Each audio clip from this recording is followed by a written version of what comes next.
오늘 말씀은 누가복음 13장 6절에서 9절까지의 말씀입니다.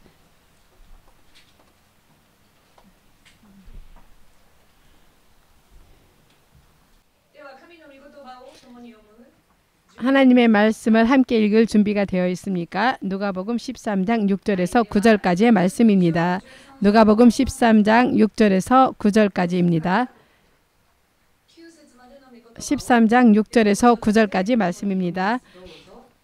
이에 비유로 말씀하시되 한 사람이 포도원에 무화과 나무를 심은 것이 있더니 와서 그 열매를 구하였으나 얻지 못한지라. 가원지기에게 이르되 내가 3년을 와서 이 무화과 나무의 실과를 구하니 얻지 못하니 찍어버리라. 어찌 땅만 버리느냐. 대답하여 가로되 주인이여 금년에도 그대로 두소서. 내가 두릅하고 거름을 줄이니 이후에 만일 실과가 열면 이언이와 그렇지 않으면 찍어버리소서 하였다 하시니라. 아멘. 기도하시겠습니다. 주 되신 하나님, 오늘 이 시간 한 사람 한 사람에게 영의 눈을 그리고 영의 귀를 열어주시옵고 한 말씀 한 말씀 하시는 주님의 말씀을 바르게 이해하고 자신의 생각과 이 땅의 지혜를 가지고서 판단하는 것이 아니라 성령의 인도하심과 그 도우심 가운데 바르게 하나님의 말씀을 알고 깨닫고 깨달은 것을 그대로 믿음의 행함으로 옮겨서 실제로 믿음 생활을 보낼 수 있도록 도와주시옵소서. 예수님의 이름으로 기도드렸습니다. 아멘. 아까 전에 읽으신 누가복음 13장 말씀을 이 예수님께서 예를 드신 이 비유를 여러분들 지금 그림을 그리고 보는 것처럼 한번 그림을 그려서 보는 것처럼 생각해 보시기 바랍니다. 어느 부도원이 있습니다. 이 부도원이라고 하는 것은 포도원이라고 하는 것은 이 포도밭은 과일을 재배하는 농지입니다. 그곳에 무화과 나무가를 심었다고 하는 것은 이 무화과 나무의 그 사명은 그곳에 존재하는 이유는 열매를 맺는 것입니다. 그런데 3년의 시간이 지났는데 이 무화과 나무에서 열매가 없는 것입니다. 열매가 그렇기 때문에 이 열매를 맺지 못하는 그 사명을 다하지 못하는 그 목적에 합당하지 못한 그 나무는 찍어버리는 것이 당연한 것이죠. 왜냐하면 그 토지의 영양분만 먹어버리고 섭취하여서 다른 나무에게 그 영양이 돌아가지 않으면 안 되는데 그 영양분을 많이 먹고 자신은 그 영양분을 가지고 있는 채 열매를 맺지 않으니까 찍어내버리는 것이 당연한 것입니다. 그런데 그곳에 그 과수원지기가 그 주인에게 말하는 것입니다. 조금만 기다려 주십시오. 조금만 나무 주위를 파고 많이 거름을 줘 보겠습니다. 라고 하는 것이 이런 것입니다. 많이 손질을 하고 소중히 여겨서 필요한 영양분을 더욱더 주고 열매를 맺을 수 있도록 좋은 환경에 해주기 때문에 딱 1년만 더 주십시오. 이렇게 열심히 영양분을 주고 소중히 길러도 그 다음 해가 되어도 열매를 맺지 못한다면 그때에 찍어버립시다. 라는 것을 말하는 것입니다. 자, 그렇다면 여러분 여기에서 생각해 보시기 바랍니다. 이 무화과나무 열매가 이렇게 생각합니다. 와, 오늘 또 많이 어느 날보다 더 많은 거름이 나한테 주어졌구나. 많은 거름이 나한테 있고 매우 쾌적한 환경이다. 이것으로 괜찮다. 이대로 딱 좋다. 이 환경으로 딱 좋다. 이대로 라고 좋다라고 생각해서 영양분을 많이 빨기만 하고 목적대로의 그 사명을 감당하지 못한다면 역할을 감당하지 못하면 어떻게 됐습니까? 누가복음 13장 9절에는 이렇게 쓰여져 있습니다. 이후에 만일 실과가 열면이와 그렇지 않으면 찍어버리리라. 이미 도끼가 나무 뿌리에 놓여 있는지라. 좋은 열매를 맺지 못하면은 그 나무는 잘려지고 불 속에 던지어지리라 하셨습니다. 예수님께서 이것을 우리들에게 말씀하시고 기록하신 것은 어떻게 하면 그 무화과 나무의 좋은 열매를 거둘 수 있을까, 수확할 수 있을까라는 방법을 가르쳐 주신 것이 아닙니다. 이 무화과 나무의 이 열매는 우리들 사람을 가리키고 있습니다. 여러분, 어떤 사람은 이렇게 말합니다. 열심히 믿음 생활을 하지 않고 세상 가운데서 여러 가지 것을 즐기고 하지만 은혜가 넘쳐 있고 뭐 이대로 괜찮다라고 생각하는 사람 없다라고 생각합니까? 있다라고 생각합니까? 많은 시련을 만나는 사람도 있거니와 그다지 열심히 믿음 생활 하는 것도 아닌데 이렇게 오늘도 은혜가 있고 오늘도 이런 하나님의 엄청난 은혜를 맛보고 그 은혜를 가지고 하나님을 위하여서 하나님께 가까이 나아가는데 그 에너지를 쓰는 것이 아니라 자기가 하고 싶은 일, 이 세상 가운데에서 자기가 하고 싶은 그것을 가지고 가는 자들이 있습니다. 제가 아는 사람 중에서도 한국에 그 자매가 있습니다. 그 자매는 언어에 은사가 있어서 한국인인데 영어도 할 수 있고 일본어도 잘하고 물론 모국어인 한국어도 할 수 있고 그리고 젊을 때부터 미국에 가거나 일본도 다니기도 하고 한국에 있기도 하고 하여서 언어가 은사가 주어졌구나라는 것을 알 수 있었습니다. 매우 능숙하게 언어를 말할 수 있는 사람이 있었는데요. 그녀는 이러한 은사를 가지고 이제부터 선교 활동을 하고 싶다라는 것을 말을 하였습니다. 일본에 가기도 하고 한국에 가기도 하고 이 언어를 가지고서 여러 사람들에게 하나님의 복음을 전하기도 하는 이러한 선교 생활을 하고 싶다라고 생각하였습니다. 그런데 비자의 문제가 있지 않습니까? 어떡하지? 먼저 미국에 가서 이러한 선교 활동을 하고 싶은데 어떡하지? 라고 생각했을 때에 어떤 일이 일어났냐 하며 어느 부인을 만났습니다. 그 부인에게는 그 아들이 있었습니다. 엄마가 한국 사람이고 아버지가 미국 사람입니다. 그리고 그 아들이 한국말을 잘 못합니다. 그런데 이 부인이 이 자매를 매우 마음에 들어하고 내 아들의 며느리를 삼고 싶다라고 생각해서 이렇게 결혼을 시켰습니다. 결혼을 하면 어떻게 됩니까? 자연히 비자의 문제가 해결되는 것입니다. 그리고 미국에 건너갔습니다. 그리고 이제부터 선교 활동을 하고 싶다. 하나님의 복음을 전하고 싶다라고 생각했었는데 어떻게 되었을까요? 그녀는 전업주부의 길로 들어섰습니다. 시골 쪽이었습니다. 미국의 시골 쪽이었는데 라고 하는 것은 교회에 가고 싶어도 교회를 가려면 몇 시간을 달려야 되는 곳에 있는 것입니다. 점점 더 믿음에서 떠나버렸습니다. 하나님께서 그녀를 향하신 그녀의 사명은 틀림없이 선교사로서 하나님의 복음을 전하기 위한 해서 하나님께서 그녀를 택하고 또 그것에 합당한 은사 또한 주셨고 또 그것을 할 수 있는 환경 또한 정비해 두셨습니다.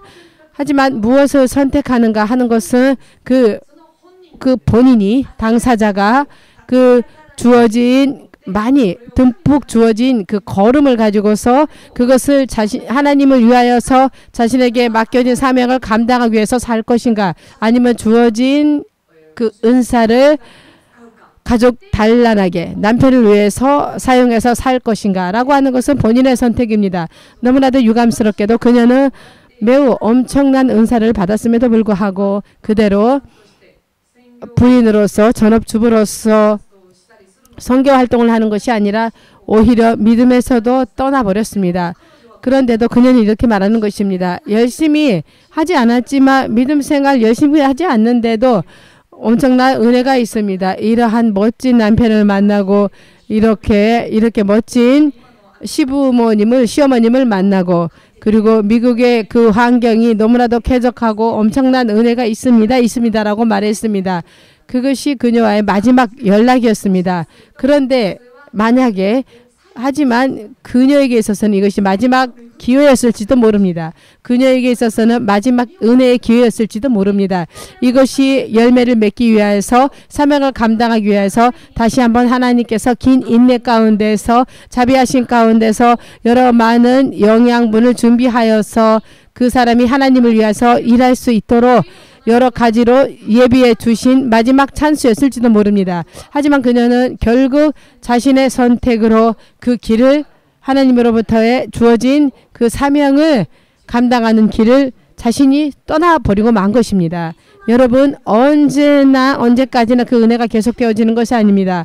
오늘 말씀처럼 이미 도끼는 나무 뿌리에 놓여 있습니다. 그리고 한 사람 한 사람에게는 하나님으로부터의 세워진 계획이 있는 것입니다. 한 사람 한 사람에게는 존재하는 이유가 있고 목적이 있고 이 땅에 이 세상에 그러기 위해서 이 땅에 태어난 것입니다. 여러분 길을 걸어갈 때 풀이 있습니다. 이 풀을 볼 때 너무나도 대단한 너무나도 소중한 풀이니까 밟지 말고 비켜가자라고 그렇게 생각하는 사람은 없습니다. 그다지 신경 쓰지 않고 그곳에 풀이 있었는지 없는지도 저는 모릅니다. 그대로 밟기도 하고 합니다. 풀 한 폭이 뭐 그다지 그렇게 가치 있는 것이라고 생각하지 않으니까요. 하지만 그 풀조차도 잡초조차도 존재하는 이유가 있습니다. 그 풀이 그 길바닥에 뿌리를 내리면은 그 길가에 있는 그 길의 토지에 미생물에게 영양분을 줄 수 있습니다. 그리고 그 이파리들은 여러 동물들의 먹이가 되기도 합니다. 그리고 그 풀이 존재하는 것으로서 탄소를 저장하여서 산소를 내는 것입니다. 그렇기 때문에 그 풀이 없어지면 사막화가 되어버립니다. 그렇기 때문에 존재하는 이유가 있고 만들어진 이유가 있는 것입니다. 풀조차도 누구나 소중히 여기지 않는 그 풀조차도 그 사명이 있다라고 한다면 우리들 인간 예수 그리스도를 하나님의 형상으로서 만들어진 우리들은 어떨까요? 여러분은 자기 자신을 어떻게 생각할지 저는 모르겠습니다. 자기 자신을 그렇게 소중하게 생각하지 않을지도 모릅니다. 그리고 자기 자신을 그렇게 가치 있는 것이라고 생각하지 않을 수도 있습니다. 자신은 아무것도 못한다라고 생각할지도 모릅니다. 하지만 여러분 한 사람 한 사람에게는 하나님의 계획이 있습니다. 제각각의 사명은 다르지만 역할은 다르지만 어떤 사람은 눈으로서 어떤 사람은 손가락으로서 어떤 사람은 발로서 여러 가지 많은 목적을 가지고서 하나하나를 한 사람 한 사람을 부르시고 그리고 그 사람에게 가장 합당한 사명을 주고 계십니다. 그렇다라고 한다면 우리들은 이 땅에서 살아가면서 생명이 주어지고 그리고 지금 이 자리에 이 세계에 있는 이상으로 우리들을 향하신 하나님으로부터의 사명을 감당하지 않으면 지금 괜찮아. 그다지 그렇게 열심히 하지 않아도 많은 은혜가 주어졌다. 이것으로 나는 만족한다. 일도 순조롭게 되고 그리고 가족과의 그 사이도 매우 좋고 인간관계의 트러블도 그다지 없으며 하나님의 은혜입니다. 이것으로 괜찮습니다. 이대로라며 어느 날 갑자기 도끼가 이미 자신을 찍어버릴 날이 올 것입니다. 이 이야기가 어떤 사람에게는 듣고 싶지 않은 이야기일지도 모릅니다. 하지만 지금 깨어 있어야 될 때입니다. 지금이 마지막 찬스일지도 모릅니다. 이것이 마지막 은혜의 때일지도 모릅니다. 한 사람 한 사람을 향하신 하나님으로부터의 사명을 마음으로부터 믿음으로써 맞이하고 그 사명을 감당하기 위하여서 열심히 준비하고 구하지 않으면 안 될 때가 그 때가 지금 이 때라는 것을 믿으시고 이 사명을 바르게 분별하여서 자신에게 주어진 그리고 자신을 향하신 사명은 무엇일까? 하나님께서 나를 향하여서 역사하시려고 하는 것은 일하시려고 하는 것은 무엇일까라고 바르게 구하고 또 바르게 알고 또 그를 위하여서 예비하여야 될 것입니다. 우리들이 찍어내 버림을 당치 않기 위하여서 그리고 언제까지 하나님으로부터의 은혜를 받기 위하여서 그 사명을 감당해야 되는데 사명을 감당할 때 매우 중요한 두 가지가 있습니다. 오늘은 이것을 모두 함께 생각해 보기로 하겠습니다. 여러분 어느 사람에게 예수님께서 그 사명을 맡기시고 그리고 그 사명을 이제부터 감당하거라 라고 말씀하실 때 그 한 사람 한 사람을 향하신 하나님께서 그 물으시는 질문이 있습니다. 그것은 무엇이냐 하며 너는 자신이 있느냐? 너는 끝까지 해낼 수 있는 자신이 있느냐? 너는 지혜가 있느냐? 너는 할 수 있느냐? 라는 것이 아니라 예수님께서는 사명을 감당해야 될 사람에게 이렇게 질문하십니다. 너는 나를 사랑하느냐? 너는 나를 사랑하고 있느냐? 사명을 감당하기 위하여서 우리들이 존재하는 목적 그대로 그 사명을 감당해 가기 위해서 매우 중요한 것은 예수님께서 우리들에게 자신이 있느냐, 능력이 있느냐, 너는 할 수 있느냐 라는 질문이 아니라 너는 나를 즉 주 예수님을 사랑하느냐, 이 질문에 반드시 응답해야 될 때가 반드시 옵니다. 아멘. 왜 예수님께서는 너는 나를 사랑하고 있느냐라고 물을까요? 여러분은 이 질문을 알고 계십니다. 베드로가 예수님을 3번 배신하였습니다. 그 후에 부활하신 예수님을 만났습니다. 예수님께서 그 베드로에게 이렇게 질문합니다. 베드로, 요한의 아들 시몬아, 너는 나를 사랑하느냐? 3번 질문하셨습니다. 사랑하는 것을, 내가 주님을 사랑하는 것을 주님께서 아십니다라고 3번째 베드로가 대답하였을 때 예수님께서 또 마지막으로 말씀하십니다. 내 양을 치라라고, 내 양을 치라라고, 내 양을 먹이라라고, 내 양을 양육하거라라고. 사명을 맡겨진 사람이 그 맡겨진 사명을 감당하기 위해서, 바르게 감당하기 위해서 물으신 것이 나를 사랑하느냐 였습니다. 여러분 왜일까요? 나는 생각하였습니다. 왜 예수님께서는 너는 능력이 있느냐, 능력을 주겠다, 너는 자신이 있느냐 없느냐, 자신을 주겠다 라는 것이 아니라 사랑하느냐, 왜 나를 사랑하느냐고 물으셨을까라는 것을 저는 기도하면서 생각해 보았습니다. 그때 제가 깨달은 대답은 이것이었습니다. 여러분, 하나님께서는 사랑이십니다. 그 사랑은 하나님의 큰 속성이십니다. 하나님을 사랑하는, 예수님을 사랑한다라고 하는 것은 예수 그리스도와 연합되어진다는 것입니다. 사랑이신 예수님과 연합되는 것. 사랑이신 예수님을 사랑한다고 하는 것은 사랑하는 하나님 안에 거한다라고 하는 것입니다. 그렇게 되면 어떻게 되겠습니까?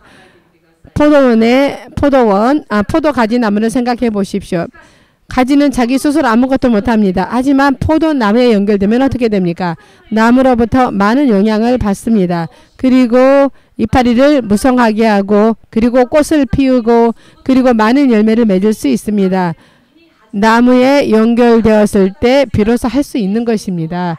우리가 예수님을 사랑하고 그 예수님의 사랑 안에 거하며 예수 그리스도 안에서 우리들에게 필요한 능력이 공급되어집니다. 우리들에게 필요한 영양분이 주어집니다. 우리들에게 필요한 능력이 주어집니다. 그렇기 때문에 예수님은 자신이 있느냐라고 말하지 않습니다. 묻지 않습니다. 왜냐하면 예수님과 연결된 자는 필요한 것을 예수님이 주시기 때문입니다. 예수님을 사랑하는 자는 예수님과 연결된 자이며 예수님 안에 거하는 자이며 그 사람은 예수님으로부터 많은 열매를, 필요한 능력을 언제나 어디서든지 받을 수가 있습니다. 그렇기 때문에 사명을 감당할 때, 그리고 사명을 감당해야 될 때에 우리들이 무엇을 준비해야 될지 하는 것은 예수 그리스도의 질문을 진심으로 받아들이고 우리가 어떻게 대답해야 될지를 생각해야 됩니다. 저는 예수 그리스도를 사랑하고 있는가? 나는 예수 그리스도를 사랑하고 있는가? 만약 잘 모르겠다라고 한다면 베드로와 같이 말하시기 바랍니다. 주님을 사랑하지 마. 주님을 배반해 버린 자신. 그렇기 때문에 베드로는 사랑합니다 라고 그렇게 강하게 말 못하고 이렇게 말합니다.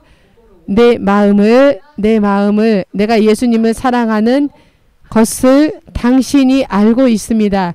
나의 마음을 당신이 알고 있습니다 라고 이렇게 예수님을 사랑하는 자신이지만 그 사랑하는 마음을 가지고 있지만 너무나도 실패하고 너무나도 쓰러지고 너무나도 예수님으로부터 떠나버려서 말씀을 지키는 생활을 하지 못하여서 정말로 나는 예수님을 사랑하고 있을까라고 그때 이렇게 여러분 예수님께 이렇게 말씀하시기 바랍니다. 말하기 바랍니다. 나는 주님을 사랑합니다. 내 상황을 주님께서 아십니다. 예수님을 더욱더 사랑할 수 있도록 능력을 구하시기 바랍니다. 주님께서는 그 사랑도 은사로서 주십니다. 아멘이십니까? 그리고 왜 예수님의 제자로서 또 예수님께 창조된 하나님의 자녀로서 또 그리스도의 제자로서 사명을 감당해 갈 때에 왜 예수님 그리스도를 사랑해야 하는지 한 가지 더 생각해 보겠습니다. 여러분 사람이 누군가를 사랑하며 그 상대방에게 속한 모든 것을 사랑하게 됩니다.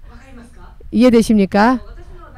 나의 대학생 때에 간증을 하겠습니다. 내가 다녔던 곳은 캠퍼스에 매우 넓은 정원이 있었습니다. 그 정원은 잔디가 되어 있어서 그 잔디가 너무나도 기분이 좋습니다. 너무나도 덥지 않을 때는 그다지 덥지 않고 춥지 않을 때는 그 잔디 위에서 모두 자기도 하고 기타를 치기도 하고 찬양을 하기도 하고 거기에서 뭐 회의를 하기도 하고 책을 읽기도 하고 공부를 하기도 하고 했습니다. 그 잔디 위에서. 그런데 어느 날 군의 식당이 있습니다. 그 군의 식당에서 밥을 먹고 나서 한 그룹이 되어서 그 그룹이 그대로 그 안에 정원으로 들어갔습니다. 점심시간이 꽤 긴 편이었기 때문에 모두 다 거기에서 눕기도 하고 자기도 하고 했었는데 한 곳에 제각각의 가방을 두었습니다. 한 장소에. 제가 무엇을 보았냐면 어느 동급생의 어느 남자가 그 굴러다니고 있는 가방에서 하나를 이렇게 꺼내서 먼지를 떨어뜨려서 깨끗하게 소중하게 다시 놓아주는 것입니다. 저는 알고 있었습니다. 무엇을 그 가방의 소유주가 누구인지. 동급생의 그 여학생의 것이었습니다. 저 남학생이 저 여학생의 가방만을 들어 올려서 먼지를 털어주고 깨끗하게 고쳐준다. 이렇게 생각하는 사람이 있죠. 저 사람은 깨끗한 거를 좋아하는구나.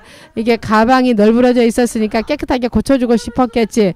그렇다면 다른 사람들의 가방도 그렇게 고쳐줬겠죠. 그런데 그 여학생의 가방만을 깨끗하게 먼지도 털어주고 그리고 소중하게 놓아준 것입니다. 너무나도 정말 오래된 기억인데 지금도 기억이 납니다. 너무나도 감동했습니다. 이렇게 일본의 그 남성들 가운데서도 이렇게 상냥한 남자가, 친절한 남자가 있구나. 반드시 그 여학생을 좋아했을 것이다. 그 가방의 브랜드 제품도 아니고 그냥 학생이 들고 다닐 만한 1,000엔, 2,000엔 정도의 그 에코백 정도의 그 정도의 가방이었습니다. 그런데 그러한 그 행위를 보고 이 남학생은 이 여학생을 절대로 좋아한다라고 생각했는데 나중에 지나고 보니 둘이 사귀는 사이가 되었습니다. 이것이 다른 사람이 보기에도 너무나도 대단치 않게 보이는 것이 내가 좋아하는 사람의 것이 되어보면 너무나도 소중히 여기는 것입니다. 잘 모르겠습니까? 한 가지 예를 말하겠습니다. 들어서 부부관계가 좋을 때는 어떻게 됩니까? 부부관계가 좋으면 부인을 소중하게 여깁니다. 한국의 속담에 이러한 속담이 있습니다. 부인이 너무나도 사랑스러우면 어떻게 되냐 하면 쯔마의 그 처갓집의 기둥을 보고도 절을 한다라는 말이 있습니다. 한국말 속담으로 부인이 너무나도 사랑스러우면 처갓집 말뚝에도 절한다라는 이러한 말이 있습니다만은 부인이 너무나도 사랑스러워서 어떻게 할 수 없을 정도로 형용할 수 없을 정도로 그런 마음이 들 때는 쯔마의 부인의 처갓집의 그 말뚝을 보고도 아무것도 아닌 그 말뚝을 보고도 절을 한다라는 것입니다. 그렇게 사랑하는 사람에게 대하여서는 그 사랑하는 사람이 속한 것에 대한 모든 것까지도 사랑하게 됩니다. 부인들 이러한 경험 없습니까? 예를 들어서 남편과 사이가 좋을 때에는 열심히 밥을 만들고 열심히 먹이기도 하고 하는데 싸우면은 그 사람이 벗어놓은 옷도 그냥 던져버리고 이러한 경험 없습니까? 예를 들어서 세탁물을 열고 부부관계가 좋을 때는 깔끔하게 개어주는데 남편이 미워서 어쩔 수가 없을 때에는 그 남편 것만 던져놓고 네가 알아서 해라 라는 식으로 던져놓기도 하거나 이렇게 되는 것입니다. 우리들은 누군가를 사랑하게 되며 그 사랑하는 사람에게 속한 모든 것을 사랑하게 되는 것입니다. 아시겠습니까? 예수 그리스도를 사랑한다라고 하는 것은 예수 그리스도 안에 속해 있는 모든 것을 사랑하는 것입니다. 그렇기 때문에 여러분도 경험 있으리라 생각합니다. 예를 들어서 나와 매우 맞지 않는 사람이 있습니다. 정말 이 사람하고는 정말 사귀고 싶지 않다.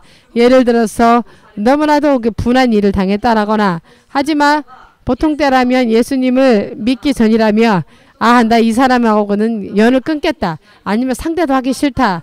라고 생각했을 텐데 그리스도를 믿고 그리스도를 사랑하고 예수님을 따라가게 되게 되며 아, 저 사람도 그리스도가 십자가 위에서 보혈의 피를 흘리신 사람이기 때문에 아, 저 사람도 나의 마음에는 들지 않지만 저 사람도 예수 그리스도의 하나님의 형상으로 만들어진 사람이기 때문에 하나님의 사람이기 때문에 용서해주자. 또 얘기하자.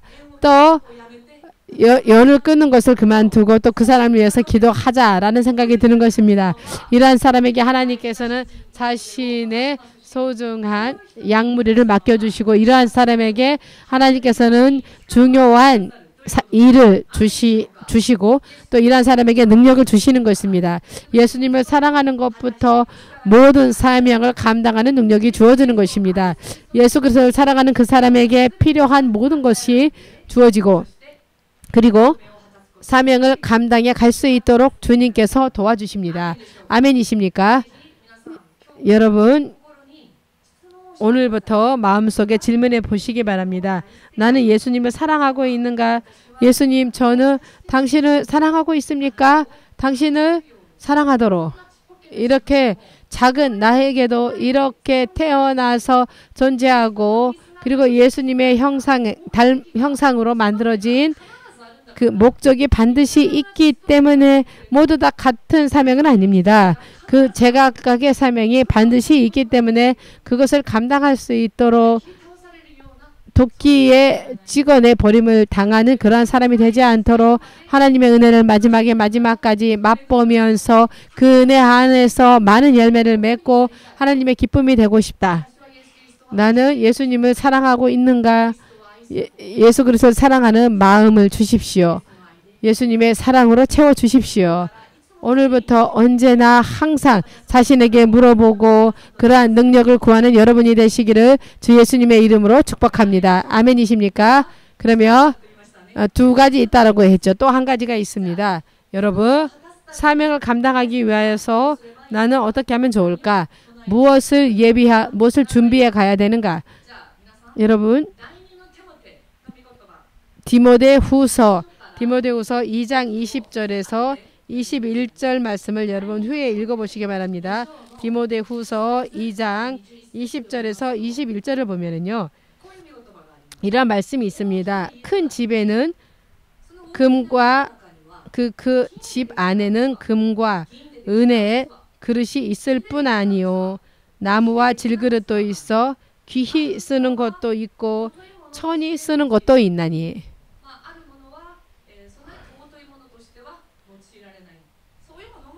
이런 것들도 있습니다. 하지만 21절을 보면 중요합니다. 이렇게 쓰여져 있습니다. 그러므로 여러 제각각의 그릇이 있는데 어느 그릇이 쓰임을 받냐 하며 주님께서는 자신을 깨끗하게 하는 자, 그 자를 죄에서 자신을 깨끗게 하는 자는 어떻게 됩니까? 귀히 쓰는 그릇이 되어 거룩하고 주인의 쓰심에 합당하여 우리들이 죄에서 정결하여지며 이러한 자신이 예수님의 도움이 되는 자가 된답니다. 너무나도 멋지지 않습니까? 그리고 여러 많은 쓰심에 합당하게 예비된 자가 된다고 하는 것입니다.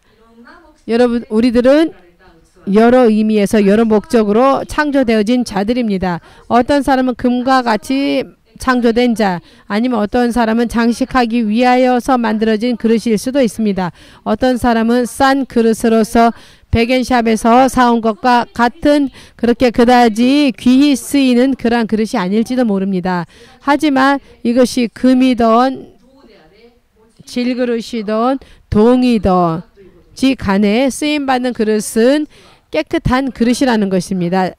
자신을 받게 하는 자. 이 사람은 누구냐면 죄를 발견하고 찾아내서 회개하고 그 죄로부터 자신을 정결케 하는 자, 죄에서 떠나는 그 자를 예수님은 쓰시고 바꿔 말하며 사명을 감당할 수 있도록 해 주신다는 것입니다. 할렐루야. 우리 집에는 결혼할 때 선물로 받은 접시가 있습니다. 결혼해서 지금 꽤 지나 있습니다. 실은 2006년도에 결혼해서 지금 25년이니까 내년이 되면 결혼해서 20년이 되는 것입니다. 그렇다라고 하는 것은 저는 10살에 결혼했습니다. 결혼해서 20년이 되었으니까요. 어찌되었던 어떤 사람으로부터 결혼할 때 결혼 선물로서 선물을 받았는데요. 지금도 집에 남아있는 접시가 있습니다. 어떠한 접시냐 하며 사각이고 쟁반은 아니지만 쟁반보다는 장식할 수 있는 좀 비싸 보이는 그릇이 있어서 그 가장자리에 금박이 같은 것이 그려져 있습니다. 그 금박이 장식이 있습니다. 이것이 이렇게 넓적하고 이렇게 사각으로 쳐진 넓은 것인데 쓰고 싶은데 그 금에 그 가장자리에 금이 있기 때문에 전자레인지에 못 넣는 것입니다. 그렇기 때문에 어떠한 때 쓰냐 하며 그다지 예를 들어서 식사할 때가 아니라 쓰는 것이 아니라 과자라든가 이러한 것을 놓기 위해서 쓰임받기 위한 그릇이기 때문에 매일 쓰는 것이 아닙니다. 비싸지만 매일 쓰지 않습니다. 그렇기 때문에 집에 있습니다. 잘 생각해보면 제가 매일매일 쓰는 그릇이 있습니다. 그것은 백엔샵에서 사온 그릇입니다. 실은 백엔샵에서 300엔짜리를 샀는데요.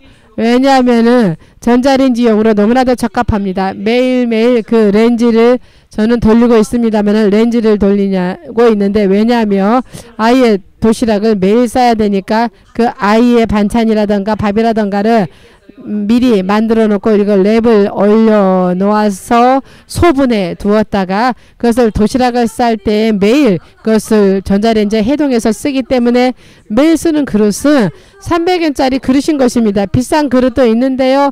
여하튼 자주 쓰는 것은 300엔짜리 그릇인 것입니다. 이 300엔짜리 그릇이 이 300엔 이상의 그릇을 가지고 내가 쓰려고 할 때 쓰기 쉽게 나를 위해서 일을 해주기 때문인 것입니다. 무엇을 얘기하고자 하냐면 나는 사람들 앞에서 많은 사람들 앞에서 훌륭하게 설교를 할 수 있는 그러한 그릇이 아닐지도 모릅니다. 나에게 합당한 사명이라고 하며 그다지 눈에 띄지 않는 곳에서 작은 일만 하는 그러한 그릇일지도 모릅니다. 하지만 제각각의 그 그릇에 의미가 있고 하나님께서 쓰시기 쉬운 그릇이 있는 것입니다. 따로 그렇게 귀중한 그릇이 아니어도 이것은 쓰기 쉽다. 매일매일 쓰고 싶다. 매일매일 쓰고 싶기 때문에 깨끗하게 씻는 것입니다. 깨끗하게 씻습니다. 또 쓰기 위하여서 그리하여서 잘 생각해보면 내가 가장 내 손이 가는 그릇은 이러한 것이었구나라는 것을 생각했습니다. 내가 말하고 싶은 것은 여러분 아까 전에도 얘기했지만 사명을 감당할 때에 가장 중요한 것은 자신이 있느냐, 그러한 능력이 있느냐, 그러한 능력을 가지고 있느냐, 무언가 다른 사람보다 대단한 것이 있는가, 눈에 띄는 무언가 탁월한 것이 있느냐라는 것이 아니라 정결한 자, 주님께서 쓰기 쉬운 마음을 가지고 있는 자, 죄에서 떠나서 예수 그리스도를 사랑하는 그 사람이 맡겨진 사명을 마지막까지 감당해 갈 수가 있는 것입니다. 믿으십니까? 그렇기 때문에 우리들은 이런 거 못하겠습니다. 나는 못합니다. 라는 것이 아니라 못하지만 하나님을 사랑하는 자신을 주님께서 택하여 주심에 감사합니다.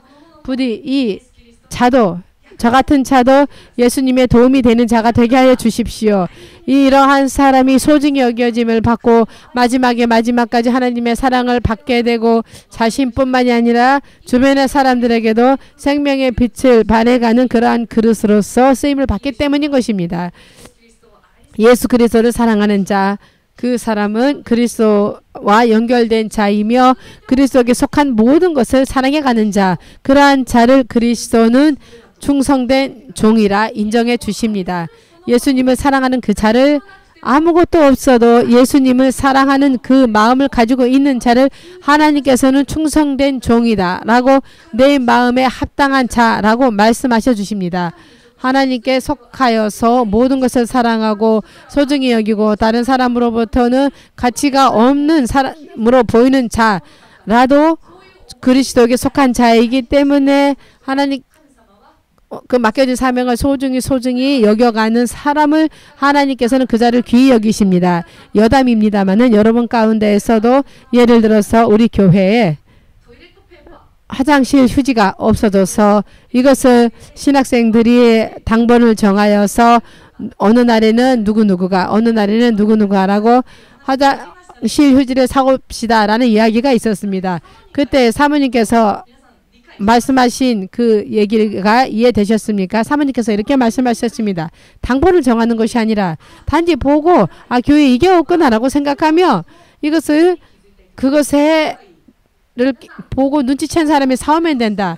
당번을 정하면 매우 편합니다. 자신이 맡겨진 그 날만을 하면 되니까. 그렇게 되면 아무 부담도 없으며 신경을 이게 날카롭게 세울 일도 없으며 정해진 날에 정해진 일만 하면 되기 때문에 기계적이 되는 것입니다. 하지만 교회를 사랑하며 어떻게 됩니까? 라며 당번이 자신이 아니라 할지라도 교회에 이것이 없구나. 여러분 이러한 경험이 있지 않습니까? 무언가를 봤을 때 교회에 이거 사가고 싶다. 교회에 이것이 없으니까 이것을 가지고 가고 싶다라고. 교회를 사랑하면 이렇게 되는 것입니다. 그리스도에게 속한 사람은 그에게 속한 모든 것을 사랑해가는 것입니다. 이러한 사랑과 생각을 우리들은 먼저 자신 안에 채워가야 될 것이며 그것을 구해가야 되는 것입니다. 그리고 또 하나는 좋은 그릇. 좋은 그릇이라고 하는 것은 깨끗한 그릇입니다. 좋은 그릇이라고 하는 것은 금그릇, 은그릇, 비싼 그릇이 아니라 깨끗한 그릇입니다. 자기 자신이 그릇입니다. 하나님께서 쓰기 편하신 깨끗한 그릇으로서 죄를 떠나고 죄에서 떠나고 예수님을 사랑하고 주님을 순종해가며 주님께서는 반드시 그 사람을 써주시며 축복과 은혜를 부어주시며 그 사람 주변의 사람들도 생명의 은혜를 주십니다. 여러분 믿으십니까? 여러분도 알고 계신 것처럼 우리 교회에는 또 새로운 길이 열려져 있습니다. 지금까지는 단지 이렇게 되겠지라고 이렇게 될 것이 틀림없다라는 선언, 그 선언을 듣고 왔었던 그런 시대였었다면 이제부터의 이 시대는 선언해 온 것이 실로 눈앞에서 펼쳐지고 이것을 눈으로 보고 확인하는 시대가 되었습니다. 이 시대에 반드시 여기에 있는 여러분 한 사람 한 사람에게 맡겨진 그 사명이 있습니다. 그 사명을 충분히 감당해 갈 수 있도록 기도로 간구하시고 주님께 간구하시고 그렇게 예비해 갑시다. 이해되셨습니까? 그러면 이 시간 함께 예수님의 이름을 3번 부르시고 오늘 이 말씀을 통하여서 느낀 것 그리고 깨달은 것 그리고 결심한 것을 주님 앞에 고하면서 더욱더 주님을 깊이 알고 교제를 나눠갈 수 있도록 예수님의 이름을 3번 부르시고 기도하시겠습니다.